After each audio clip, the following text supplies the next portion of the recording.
반갑습니다. 우리 귀한 경산교회 이렇게 불러주셔가지고 감사를 드립니다.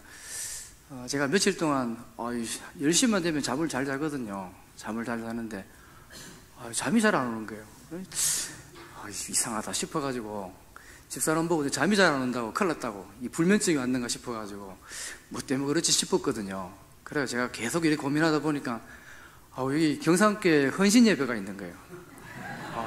이 진짜 이 부담감을 억수로 많이 가졌거든요. 목사님이 한 2주 전인가 전화 오셨는데 그래도 이 경산을 대표하는 이 경산교회 아닙니까? 이 100년의 역사가 없는 교회에서 이 또 젊은 목사가 설교를 해야 되는데 이 도대체 뭘 하지?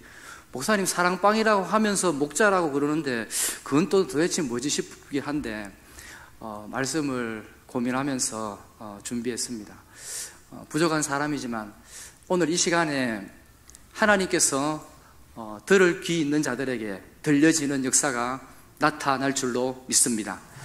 오늘 이 시간에 저를 보내주신 지금 떨고 있지만은 그 다음 몇 날 며칠 잠을 못 잤지만은 분명히 하나님께서 여러분들 누군가에게는 하나님께서 말씀하시고자 하고 그 한 사람에게 말씀을 들려주셔서 그 사람을 세우고자 하시는 하나님의 목적이 반드시 있는 줄로 믿습니다. 이 시간 말씀을 꼭 정신 차리도 들으시고요. 딴 생각하지 마시고 2023년 지금 5월을 살아가고 있는 나에게 하나님이 무엇을 말씀하시는지 들려지는 귀가 열려지시기를 주님의 이름으로 축복합니다. 저는 스승과 아버지라는 제목으로 말씀을 전하고자 하는데요. 저는 스승하고 아버지하고의 차이점을 누구보다도 잘 아는 사람입니다. 왜냐하면 제가 고등학교에서 18년 동안을 교목을 하면서 교사도 하고 하면서 18년을 보냈고요. 그거 마치고 여기 수성대학교 대학 강단에서 7년 동안을 그렇게 강의를 했습니다. 하면서 선생님이 누군지 아버지가 누군지를 이 고린도 전서에서 나오고 있는 이거를 명확하게 잘 구분할 수 있겠다. 차이점을 알 수 있겠다.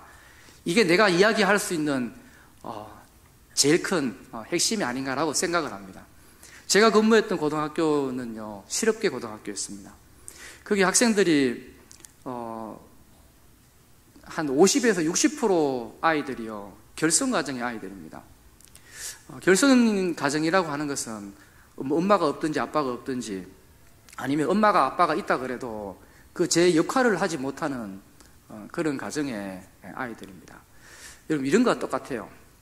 식물들도 이렇게 보면 햇빛이 있어야 되고 물이 있어야 되고 공기가 있어야 되고 이게 적절하게 잘 균형을 맞추고 조화가 돼야지만이 자라가잖아요. 사람도 똑같습니다.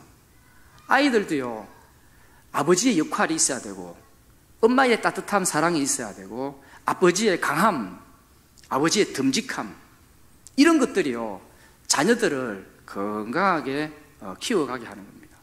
그런데 우리 아이들은 50에서 60%, 반의 아이들이 40명 같으면 20명 넘는 아이들이 그 정상적인 가정에서 자라나지를 못했던 거예요. 그러다 보니까 아이들이 오면 맨날 학교 와가지고요, 담배 피우고, 그리고요, 학교 마치고 나가면 술 마시고요. 학교 오면 선생님들하고 싸우는 게 일이에요. 그런데 제가 거기서 교목을 하면서 제가 느꼈던 억수로 큰 중압감은 뭐였는가 하면 학생들이 담배를 안 피우고 안 싸우는 아이들이 그 속에서 착실한 아이들이 저한테 질문을 하는 거예요. 목사님, 우리는 화요일이 되어지면 채플 예배를 안 드립니까? 그리고 저는 아침에 가면 9시 1교시에 마치고 나면 명상의 시간을 하고 기도를 하거든요. 목사님 맨날 기도하고 시작하잖아요. 그런데 우리 학교 오면은 전부 다 막 담배 연기가 자욱합니다. 그리고 아이들이 자꾸 싸워요. 그리고 왜 선생님들한테 저래 아이들이 되어듭니까? 우리 학교가 기독교 학교 맞아요? 라고 질문을 던지는 거예요. 진짜 한장하겠다 해도요. 내가 무슨 가정을 깨어뜨린 것도 아니고요. 예? 저는 그래서 아이들 있잖아요. 아이들이 그때 처음에는 이제 교목을 할 젊은 때 30대다 보니까요, 막 야구 방망이 들고 억수도 목사인데도 막 애들 때리고요. 지각하면 그렇고 애들 막 억수로 많이 그렇게 폭력적이었거든요. 그랬는데 시간이 지나고 나와 보니까 얘네들이 담배를 피우고 폭력지고 이런 게 본인들이 아프다라고 하는 표현이었어요.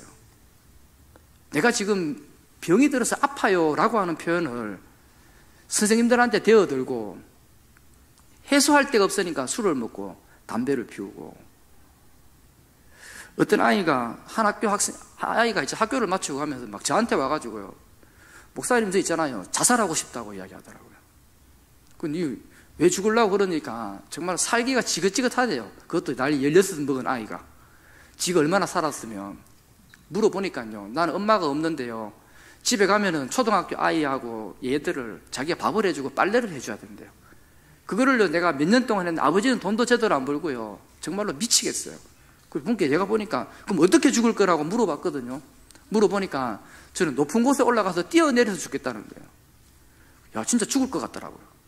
그래가지고 제가 얘를 정신보건센터로 데려가가지고 우울 지수를 체크해 보니까 그 심리 상담사가 있잖아요. 체크를 해보니까 진짜 우울 지수가 최고고. 그러고 난 다음에 얘가 진짜 죽을 것 같다 하더라고요. 그래가지고 거기서 아버지를 불러서 이제 아버지를 불러서 이제 인계를 하고 보내는데, 아버지가 하는 이야기가 그렇습니다. 내 아들이 이럴 줄은 꿈에도 생각하지 못했다는 거예요. 이 부모들이 말이죠, 자기 집에 있을 때, 혼자 있을 때 아들을 이렇게 보면 정상인 줄 알아요. 근데 이 아이가 건강한지 건강하지 않은지는 어떻게 알 수가 있는가 하면은, 건강한 집의 가정의 아이들과 건강하지 않는 아이들을 섞어 놓으면은 그때 알 수가 있어요. 건강한 정서 가운데 자란 아이들과 그렇지 못한 아이들이 그때 구분이 되어지는 거예요. 학교 오보면 알 수가 있단 말이에요. 그러니까 부모들이 와가지고 우리 아들은 그럴 아가 아니라고 말도 안 되는 소리 하고. 그래서 그런 아이들도 있었고요. 한 번은 아이가 학교를 오지 않아서 집에 가보니까요, 자기는 아버지를 죽이고 싶대요. 그러면서 자기의 찬장문을 확 열어주는데요, 그 찬장문 안에 칼을 확 꽂아놨더라고요. 뭐 때문인가 하면 자기 엄마가 새엄마하고 결혼을 했대요. 새엄마하고 결혼을 했는데 이 엄마가 자기한테 잘 안 해주는 거예요. 자기 화는 나는데 엄마한테 뭐라 그러면은 아빠가 자기한테 뭐라 그러고, 이러다 보니까 아이한테 막 분노가 막 폭발할 지경에 있는 거예요. 이 막 학교 가면은 담배 냄새가 끊이지 않고 싸우고 선생님들 대어들고, 아이들한테 일어나고 있는 이런 것들은요, 이거 감당할 수가 있는 게 아니에요. 내가 그 집에 가가지고 찢어진 가정을 무슨 붙여줄 수 있는 것들도 아니고요, 제가 그들의 자라왔던 환경에 상처받은 마음들을 어떻게 해결할 수 있는 것들이 답이 아무것도 안 나오는 거예요. 내가 할 수 있는 게 뭐가 있을까? 목사로서 내가 할 수 있는 게 뭐가 있을까? 라고 생각하죠. 그때 저는요, 이것을 깨달았어요. 십자가의 도가 멸망하는 자들에게는 미련한 것이요, 구원을 얻는 우리에게는 하나님의 능력이 됨이라 라고 하는 이 말씀을 붙들었어요. 이런 아이들을 고칠 수 있는 거는 내가 고칠 수 있는 게 아니구나. 자꾸 내가 애들한테 좋은 말을 하고 뭐 이렇게 해가지고 그렇게 한다고 이 아이들을 고칠 수 있는 것들이 아니구나. 걔네들한테 영어 수학 100날 공부하면 시켜보세요. 전부 자빠 자고 있어요. 지금 자고 있단 말이에요. 예? 다 자고 있는데 선생님들은 자기가 선생님이라고 그래야지 월급을 받으니까요, 억지로 자고 있는 애들한테가 수업을 하고 있는 거예요. 옆에 교감쌤 지나가고 교장쌤 지나가니까. 그렇다고 해가지고 영어하고 수학을 공부한다 해가지고 걔네들의 상처받은 마음들이 치유가 되어지고 걔네들이 새로운 삶을, 이 건강한 사회를 살아갈 수 있는 시민이 되어질 수 있을까요? 택도 없는 소리입니다.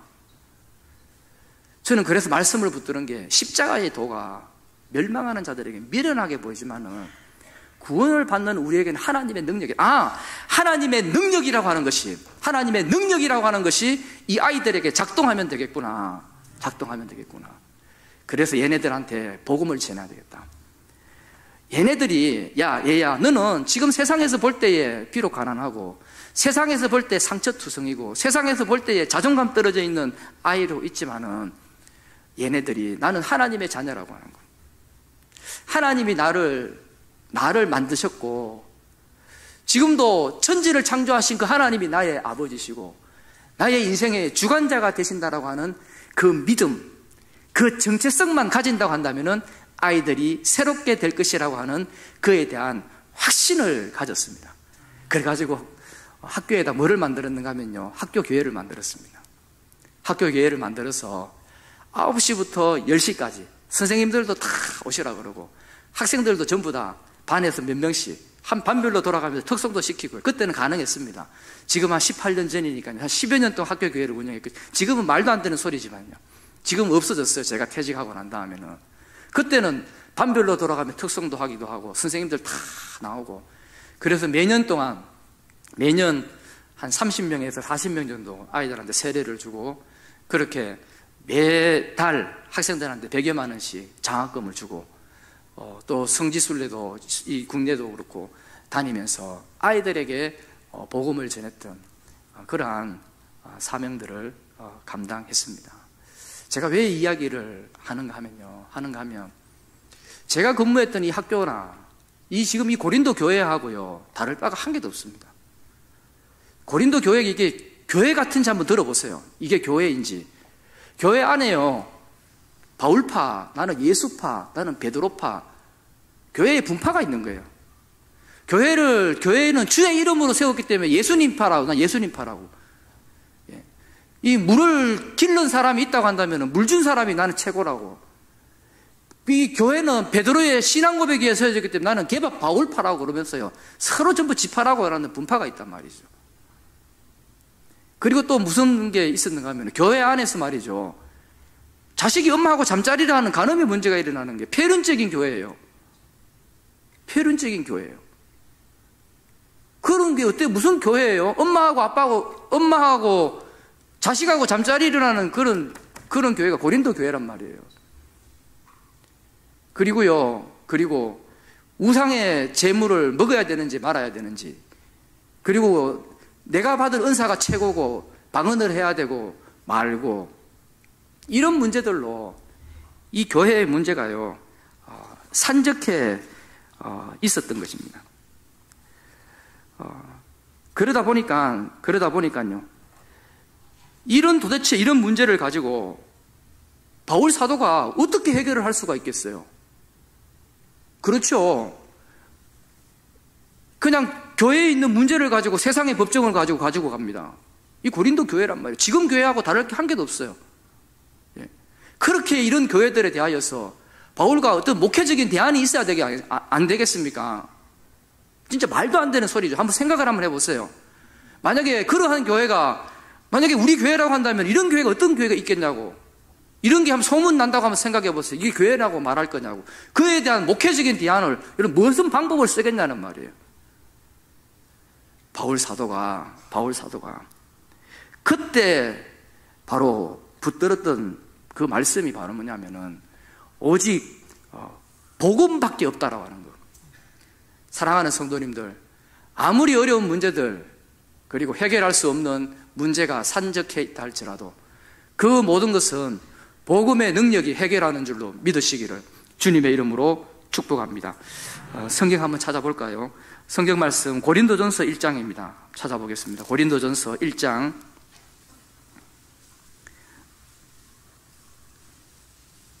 23절부터 24절까지 말씀입니다.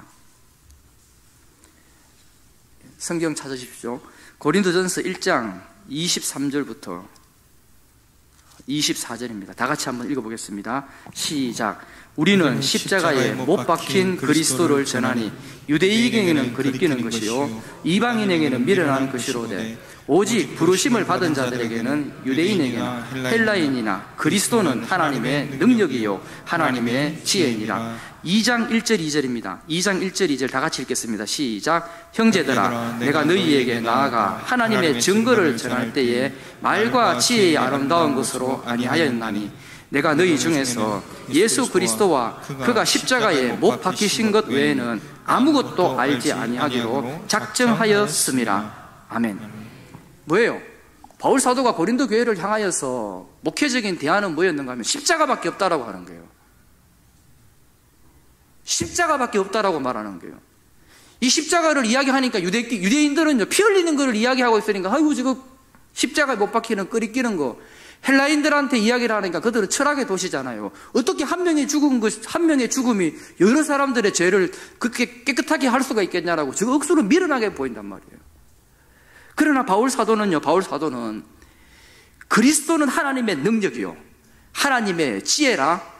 그리스도 자체가, 십자가에 못 박히신 그 그리스도 자체가, 그 자체가 하나님의 능력이요, 하나님의 지혜이기 때문에 내가 그 교회에 가가지고 뭘 전할 때 말이에요, 내가 고린도 교회에 가서 무엇을 증거를 할 때에 좋은 예화를 들어가지고 그들을 설득시키려고 하거나, 그리고요 그들에게 다른 어떠한 것으로 통하여서 그들에게 말하려고 하는 거 말고요, 내가 이 예수 그리스도와 십자가에 못 박힌 것 이외에는 아무것도 알지 아니하기로, 아무것도 알지 아니하기로 작정하였음이라라고 말씀하고 있는 겁니다. 이 바울은요 이거를 확실하게 믿었던 거예요. 교회가 쌓여있는 산적한 문제들, 그게 어떤 문제이든지 간에 그 속에서 뭐가 능력이 나타나야 되잖아요. 능력이. 그런데 이 목회자의 한 명의 손에서 무슨 능력이 나타나겠어요? 예화를 잘 들어서 능력이 나타나겠습니까? 프로그램이 좋아가지고 능력이 나타나겠습니까? 여기는 교회잖아요. 교회이기 때문에 성도들의 심령과 삶을 변화시킬 수 있는 것들, 엄마하고 잠자리 하고 있는 그 가늠하는 인간들을 변화시킬 수 있는 그 능력들, 교회 안에서 세상 법정 속에서 그 문제를 가지고 세상에 나가지고 자랑하고 있는 그 인간 안 된 것들, 자기들이 가지고 있는 은사가 최고라고 자랑하고 있는 말도 안 되는 것들, 이 사람들을 변화시킬 수 있는 것들이요 어떠한 프로그램으로 가능하겠습니까? 어떠한 예화를 들어가 가능하겠냐는 말이에요. 바울 사도는 그랬어요. 그 능력이 나타나는 그거요, 그 능력이라고 하는 것은 예수 그리스도와 그분의 십자가밖에 없다라고 하는 것을 자신은 확신을 가지고요 알게 아니라 작정을 하고 나아갔던 바울의 삶이었던 겁니다. 바울의 설교였던 겁니다. 그러면서요 3절에 보시면 내가 너희 가운데 거할 때에 약하고 두려워하고 심히 떨었노라라고 하는 말씀이 나오거든요. 이게 무슨 말인가 하면 내가 십자가 외에 알지 아니려 하기로 작정을 해놓고 다른 거 자꾸 더해가지고 목회하려고 했던 그게 있으면 너무 두렵고 떨었다라고 합니다. 내가 분명히 이 하나님의 백성들을 변화시킬 수 있는 능력은 십자가라고 말하고 작정했다라고 말했음에도 불구하고 이거 외에 다른 거 끄잡아 와가지고 한 그게 있을까 싶어서 심히 두렵고 떨었다라고 하는 거예요. 이게 바울의 그 고린도 교회를 향한 바울의 신앙이었고 바로 목회의 처방이었던 것입니다. 그러면요 이런 십자가의 능력이라고 하는 것은 누구한테 나타날까요? 십자가의 능력이라고 하는 것은 누구한테 나타나는가 하면은 바로 아버지에게 나타나는 거예요. 아버지에게요. 오늘 성경에 보시면 14절에 하반절에 보시면 오직 너희를 내 사랑하는 자녀같이 구원하려 하는 것이라 라고 하는 말씀이 나오죠. 15절 하반절에 보시면 그리스도 예수 안에서 내가 복음으로써 너희를 낳았음이라 라고 하는 말이 나옵니다. 십자가의 복음의 능력을 가지고 나아가고 있는데 이게요 그냥 이 멍청하게 이야기한다라고 해서 되어지는 게 아니에요. 그 사람들이 느껴질 때에, 고린도 교회 성도들이 느껴질 때에 우리 바울 사도는, 이 바울은 우리 아버지와 같다라고 하는, 우리 아버지와 같다라고 하는 거고요. 진짜 저 바울 사도는 자신이 받았던 그 복음을 우리에게 전하여 줘서 자기와 같은 사람으로, 이렇게 구원에 받은 사람으로 만들려고 하는 그 아버지의 심정, 이런 것들을 그들이 느낄 수 있도록. 그래서 바울 사도는요 얼마나 담대하게 얘기하는가 하면은 나를 본받는 자가 되라고요. 나를 본받는 자가 되라고. 성경은요 이 바울 사도는 그렇게 확신을 가지고 말씀을 하고 있는 것입니다. 사랑하는 성도님들, 우리가 복음을 전할 때는요 진짜로 느껴져야 되거든요. 진짜 아버지는요 자녀를 위한 사람들입니다. 오늘 바울 사도가 내가 너희를 낳았다라고 말하는데 이 해산의 고통이 얼마나 심한 줄 아십니까? 얼마나 심한가 하면은, 이게 오늘 본문 읽지 않았지만 같이 한번 읽어보겠습니다. 4장 11절까지, 4장 우리 9절부터 한번 읽어보겠습니다. 4장 9절부터 13절까지 크게 한번 읽어보겠습니다. 바울 사도가 고린도 교회 성도들을 자녀가 되게 하기까지, 낳기까지 어떤 수고를 하였는가. 다 같이 읽겠습니다. 시작. 내가 생각하건대 하나님이 사도인 우리를 죽이기로 작정된 자 같이 끄트머리에 두셨으며 우리는 세계고 천사와 사람에게 구경거리가 되었노라. 우리는 그리스도 때문에 어리석으나 너희는 그리스도 안에서 지혜롭고 우리는 약하나 너희는 강하고 너희는 존귀하나 우리는 비천하여 바로 이 시각까지 우리가 줄이고 목마르며 헐벗고 매맞으며 정처가 없고 또 수고하여 친히 손으로 일을 하여 모욕을 당한 적 축복하고 박해를 받은 적 참고 비방을 받은 적 권면하니 우리가 지금까지 세상의 더러운 것과 만물의 찌꺼기같이 되었도다. 아멘. 바울 사도는요, 고린도 교회 성도들 때문에 아버지의 마음을 가지고 목회를 하다 보니까 자기를 끄트머리, 여기 끄트머리, 죽으면 여기 맨날 여기 목전에 여기다 하나님이 두셨다라고 하는, 세상 사람들이 있잖아요, 구경거리로 삼았다라고 하는. 누구 때문에 그랬는가 하면 지금 시간까지 줄이고 목마르고 정체가 없고 핍박을 당하고 모욕을 당하고 있는데, 계속 나는 모욕을 당하고 핍박을 당하고 있는데 이것 때문에 누가 새로워지게 되어지는가 하면 그 고린도 교회 성도들이 우리는 약하나 너희는 강하고 너희는 존귀하나 우리는 비천하여. 어떻게 되는 겁니까? 아버지는 자기를 자꾸 박해를 받고 자기 자신을 고난 속에서 끄트머리로 가고 만물의 찌꺼기처럼 되어졌는데, 살아나는 것은 누가 살아났다고요? 고린도 교회 성도들이 존귀하게 되어지고 그들이 살아나는 역사가 이렇게 나타났다라고 하는 사실들입니다. 사랑하는 성도님들, 이거는요, 바울 사도가 복음에 대한 것을 친히 주님이 나를 위하여서 십자가에 못 박혀 죽으셨다라고 하는 것, 그 십자가에 대한 능력을 확신하기 때문에 끄트머리 가면 어때요? 실제적으로 죽으면 어떻겠습니까? 예수님은 죽으셨지만은 하나님이 가장 고귀한 이름, 존귀한 이름을 예수 그리스도의 주라 부를 때에 하나님 아버지께 영광을 돌아가는 그 사실들을 이 바울 사도가 본인이 깨달았잖아요. 깨달았으니까 나도 성도들을 위해서 죽을 수 있다라고 하는 거. 내가 끄트머리에 가면 어떻게 되어지고 구경거리가 되어지면 어떻고 박해를 받으면 어떻고 핍박을 받으면 어떠냐고. 하지만 나는 죽어지지만은 성도들이 존귀하게 되어지고 성도들이 세워져가는 그 역사들을 이 바울 사도는요 보게 되어졌던 것입니다. 우리 사랑하는 성도님들, 여러분들 가운데서도 목자가 되신 분들이 있다고 한다면은 이게요 상대방이 느껴져야 돼요.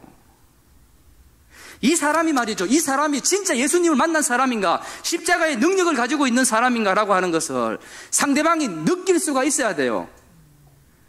진짜 이 사람이 찌꺼기가 되어지고 그렇게 박해를 받고 핍박을 당하고 있는 이유가 예수 그리스도의 십자가의 그 길들을 걸어가고 있는 것이구나, 진짜 나를 영혼을 살리기 위한 것이다라고 하는 것을요 상대방이 느끼고 그게 진짜라고 하는 것을 알게 되어질 때에, 그때에 비로소 그 성도들에게 변화의 역사가, 사랑하는 성도님들, 나타나게 되는 줄로 믿으시기를 주님의 이름으로 축복합니다.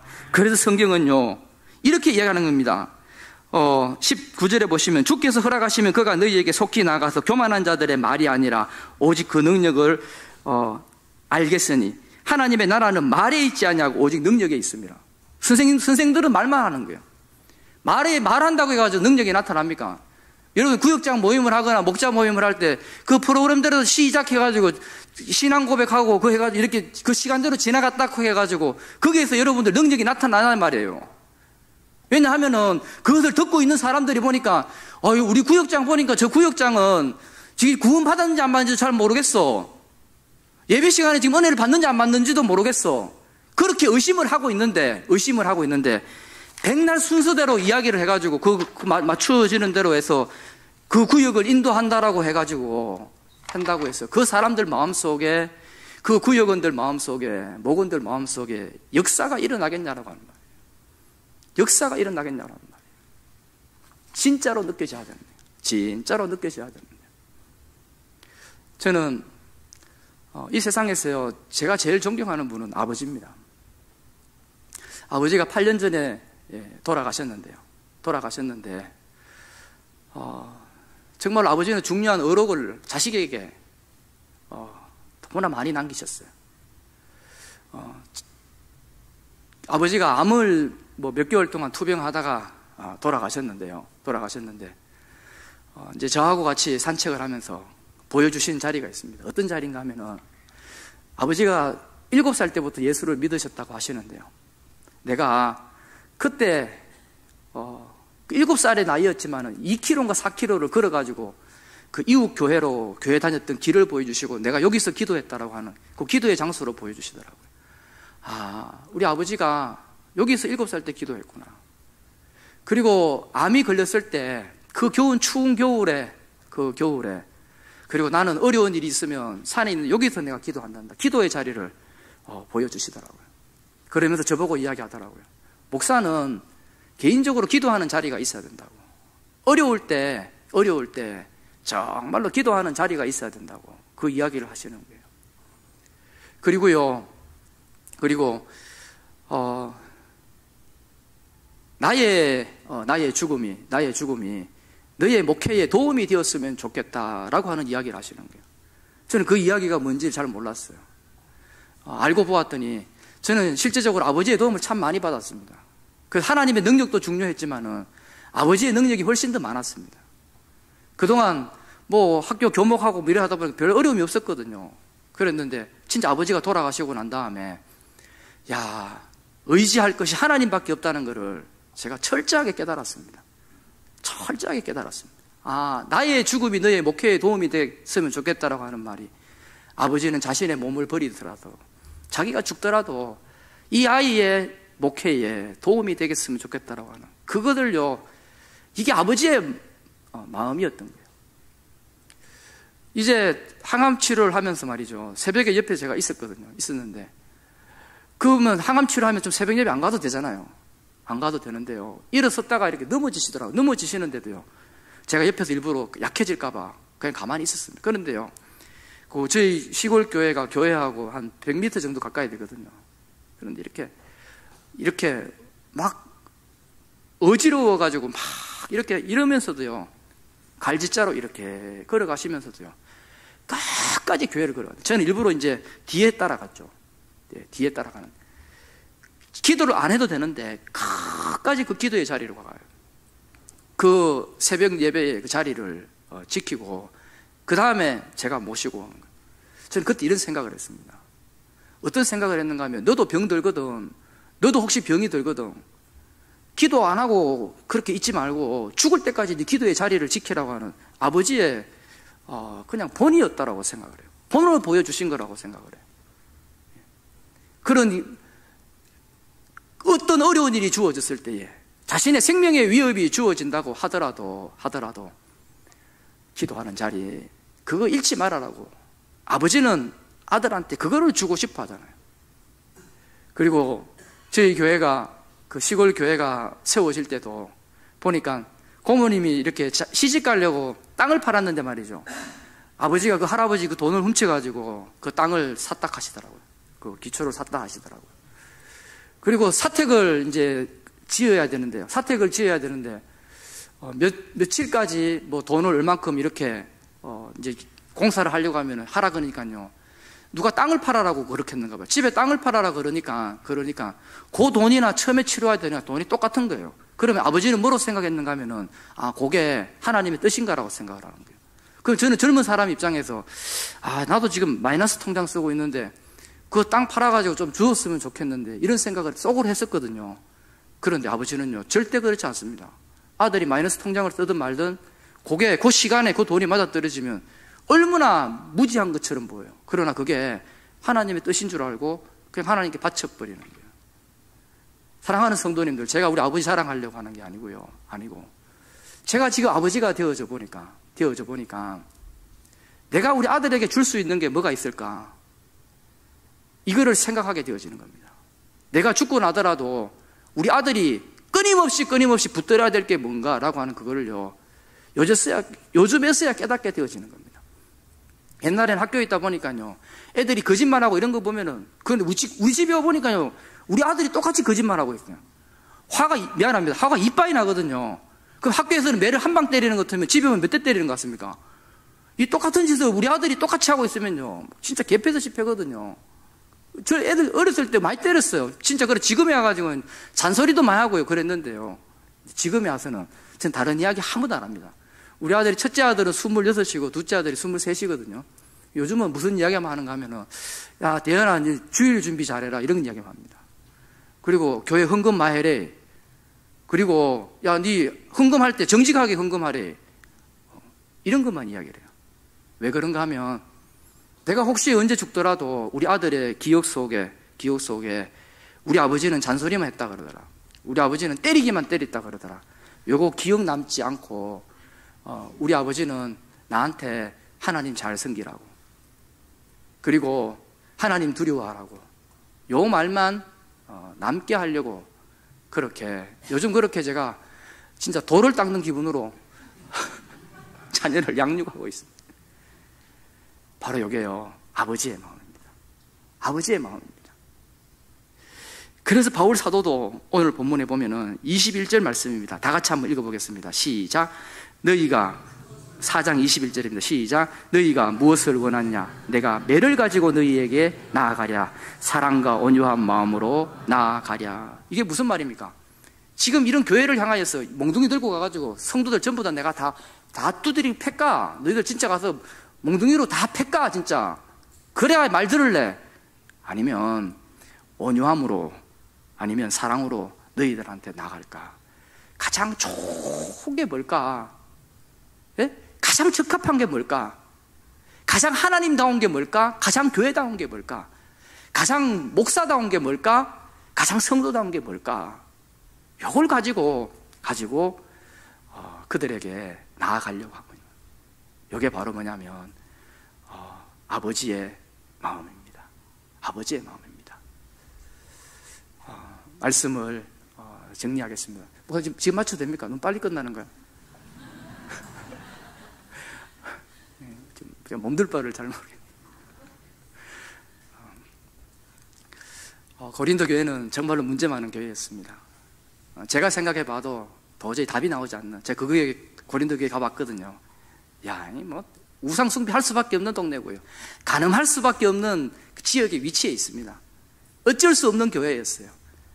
그러나 그들에게 이런 문제들을 해결하기 위해서 다른 잡다한 철학들, 잡다한 프로그램들요, 아무 소용이 없습니다. 한번 끝에까지 한번 가보세요. 그런 게 통할 수 있는가? 바울 사도는요, 그 문제 많은 교회 가운데 오직 십자가의 능력, 하나님의 능력만이 그 교회를 변화시킨 그 유일한 것인 줄로 믿으시기를 주님의 이름으로 축복합니다. 그 십자가만을 자랑할 수 있는 그 힘요. 그런데 이게 누구에게 나타난다고요? 아비에게 나타나는 거예요. 아비에게요. 진짜 자기 자신이 복음을 느꼈어. 그 십자가의 능력을 몸소 뼈저리게 탁 스며들어서 이걸 가지고 사람들에게 진짜로 느낄 수 있도록, 여러분들 저를 볼 때 목사님 진짜로 설교하는 건지 오늘도 그냥 시간을 때우다 가려고 하는 건지 여러분들이 느끼고 있을 거란 말이죠. 바울 사도도 그 성도들이 십자가의 능력을 그들이 느낄 수 있도록 매맞고 굶주리고, 그리고요 만물의 끝트름이까지, 죽음의 끝에까지 가 있어서 그들을 존귀하게 하기 위한 아버지의 모습. 진짜 매를 들고 갈까? 저것들 온유함으로 나갈까? 그 고민하며 나가고 있는 이 바울 모습이 그 교회를 향한 바울 사도의 목회적 대안이었다고 하는 겁니다. 지금 시대가요, 마친다 하는 거 자꾸 길게 해가지고 미안한데 또 하겠습니다. 계속. 지금 시대가 코로나 지나고 난 다음에 너무 어렵다라고 말하고 있는 게, 그런데 그건 사람들의 생각이에요. 진짜 여러분들 구역자들 가운데서요, 그분이 예수 그리스도를 믿고 그 십자가의 능력을 가지고요 뜨거운 복음의 열정이 있잖아요. 나는 내가 살아났다라고 하는 거, 나는 예수 그리스도가 나의 주가 되신다라고 하는 거, 내 인생은 하나님의 주권 속에 살아간다라고 하는 것을 그들이 느껴지고 할 때는요, 그 속에, 그 목장 속에 부흥의 역사가 심령부터, 내면부터 새로운 심령들을 붙여주시는 역사가 나타날 줄로 믿습니다. 그러면서요, 내가 변화가 되어지고 요 사람도 한 명이 하나, 와, 여기 구역장에 여기에 있는 사람들을 보니까 대단하대. 그 처음에 보니까 나이도 많은 사람들이 이렇게 몇 명이 있는데, 거기에 보니까 복음에 대한 능력을 제대로 깨달았던 그 목자 때문에 한 사람이 변화가 되어지고, 또 한 사람이 변화가 되어지고, 또 변화가 되어지고, 믿음의 역사들이 나타나는 게, 그거 코로나가 무슨 상관이 있어요? 시대가 뭐라 그렇고 뭐 환경이 그게 무슨 하나님의 능력이 그렇게 제한을 받습니까? 하나님의 능력이 그렇게 약해요? 맨날 이야기하면 코로나 이야기하고 있고 주위 상황을 이야기하고 환경 이야기하고 있고요. 그걸 증명해내야 되잖아요. 십자가의 능력으로 뜨거운 복음을 가지고 있는 저와 여러분들이 그 정도의 여러분 자신감도 없고 여러분 자부심도 없습니까? 바울 사도는 이러한 능력을 가지고 담대하게 그의 사역을 감당했잖아요. 우리 사랑하는 성도님들도요, 사랑하는 성도님들도, 오늘도 목자 되신 분들도 이 복음의 능력을 내가 내 몸속 깊이 여러분들 스며들게 했어요. 목장 모임을 할 때도, 사람들을 만날 때도 진짜 아비의 마음을 가지고 그의 영혼이 변화되기 위하여서 눈물 흘리고 끄트머리 갈 때까지 그들을 위하여 기도하고 낮은 자리에 그렇게 십자가의 능력만을 붙들고 있는 그 아버지들에게 저는 능력의 역사, 새롭게 변화되어지는 역사가 나타날 줄로 믿습니다. 이 시간 이후로부터 해서 우리 경상교회도 아비의 심령을 가진 자가 많아지시기를 주님의 이름으로 축복합니다. 누가 보더라도 이 사람은 복음의 열정을 가지고 있는 자라는 것을 확인할 수 있도록 여러분들 그런 심령을 가지고 생명 다하는 그날까지 달려가십시오. 내 호흡 멈추는 그날까지 달려가십시오. 여러분 역사 자랑하는 거 억수로 중요합니다. 오늘 예배를 드리다 보니까요, 예배의 이 중음함이 이 교회에 또 확 느껴지고 있는데, 여러분들 경상교회의 장점이거든요. 억수로 큰 장점입니다. 이거는 아무도 흉내낼 수가 없어요. 이 예배에 대한 이 오랜 역사로 통해서 맺어진 이 중음함은요, 아무도 흉내를 못 내어지는 거예요. 이러한 믿음의 유산들을 내 사랑하는 주위에 있는 영혼들에게, 사랑하는 자녀들에게 잘 물려주셔서 앞으로 이 경상교회가 날이 가면 갈수록 복음의 자녀들을 낳는 그런 아비들이 많아지는 역사가 나타나기를 주님의 이름으로 축복합니다.